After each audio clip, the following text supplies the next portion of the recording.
Nancy Anka for more. About this line, the containment line, and what that actually means is the area around the fire and which portions of that the firefighters have control of. And I've drawn a map for you. The black line is the containment line here on the map. This is an area within there that the fire has already burned, and that actually has been extended into Monterey County as of today. The red line is the uncontrolled line of the fire, mostly just this southwestern side. Now that is fairly close to established residents in the Priest Valley area, but really haven't seen much growth over the last 24 hours, and there isn't much fire in the footprint of the fire today, so some good news out there. I've drawn the Monterey County line in yellow, just at least with respect to the fire's location, just so you can kind of see how far into our county it is. But either way, it's windy out there today. It is cooler. We're about 10 degrees cooler than this time yesterday, but the winds gusting to 25 miles per hour. Luckily, no smoke even really showing up. No plumes of smoke, nothing like that from this fire today. So some good news. Even the satellite imagery not really picking up hotspot with it today. So some good news for folks that live there.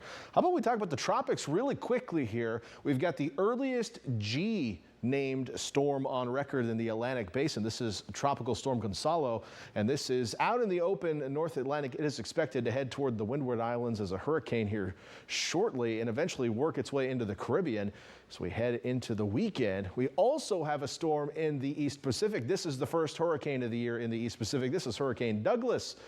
Now this one is headed towards Hawaii and could be there this weekend. We'll be keeping a close eye on both of these storms. This one may send us some swells eventually, so we'll be keeping an eye on it. Back here locally, we're in between two areas of high pressure. These are anticyclones, whereas hurricanes are a type of cyclone. This is an anticyclone. We got two of them, but there is a cyclone of sorts, a low pressure cyclone, just right overhead right now. You can see moisture swirling in around it. Some thunderstorms in the Sierra Nevada, even the northern coastal ranges today.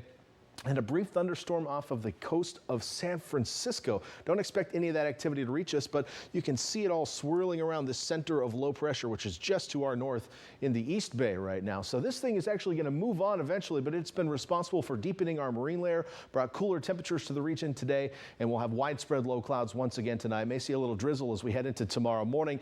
Into the afternoon tomorrow, partial clearing again on the coast, so you will see some sunshine on the coast.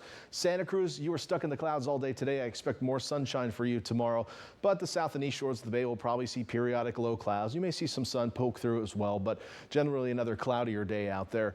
Santa Cruz at 70 tomorrow. We'll see some 70s in the Santa Cruz Mountain Valleys, even some 80s in Boulder Creek. East shore of the bay staying in the 60s, low 70s, Watsonville, Salinas, but 80 in Hollister tomorrow. Over to Monterey tomorrow, you're going to stay in the 60s again. Not much change in the temperatures we've been seeing recently, topping out at 68 in Monterey, and then farther south in the Salinas Valley, 70s to 80 in King City, and then the 90s showing back up on the map tomorrow as that low moves out and some warmer air begins to move back in. Now, we're not going to see a lot of temperature change on the coast over the next 7 days. Well, you know, let's start with the inland 7-day forecast. Let's get crazy. Here's our inland 7-day forecast. Temperature is pretty close to normal. We should be around 86 this time of year for the next several days. We should be close to that. I think we'll be above that next week as high pressure strengthens. So we'll get ready for the heat once again inland. We'll still deal with wind in the valleys in the afternoon and morning low clouds, but here's our coastal forecast. We've made it there. We'll see temperatures staying a little on the cool side. I've cooled down our highs from what I had yesterday a bit because I just don't see us getting out of this persistent cloudy onshore flow.